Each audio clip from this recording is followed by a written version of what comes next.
Nous allons utiliser maintenant la calculatrice Texas Instruments comme un tableur afin de lui faire des calculs automatiques. Nous venons de rentrer les valeurs de U et de I pour une résistance par exemple et nous décidons de faire calculer automatiquement la puissance dissipée par cette résistance et ce calcul sera effectué par la calculatrice. Donc nous nous mettons sur L3 et L3 c'est L1U fois L2I.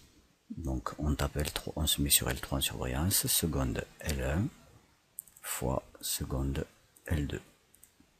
La puissance est automatiquement calculée.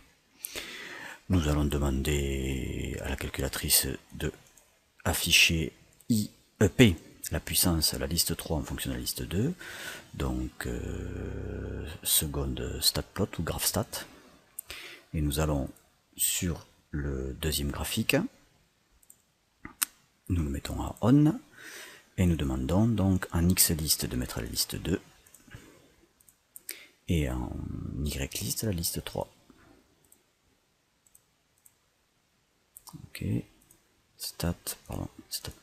Nous allons éteindre le premier graphique, sinon les deux graphiques vont être superposés, on ne sait pas trop ce que ça va faire. Donc je le mets sur off et je demande trace. Hop, pardon, excusez-moi. Alors pareil, il faut régler la fenêtre, donc entre 0 et 15, et le maximum entre 0 et 15 fois 15, on va mettre 200.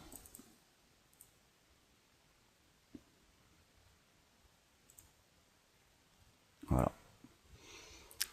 Donc, afin de vérifier que nous avons bien I en abscisse et U en ordonnée, donc trace, nous allons sur le premier point, 4,9 pour I sur X, et 4,9 c'est à peu près 5, 5,2 c'est à peu près 5, 5 fois 5 ça doit faire 25 watts, c'est ce que nous avons.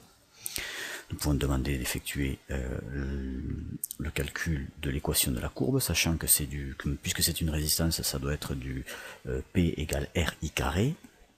Nous allons sur stat, calcul, une régression quadratique, et là nous indiquons que nous avons la liste 2 en abscisse et la liste 3 en ordonnée.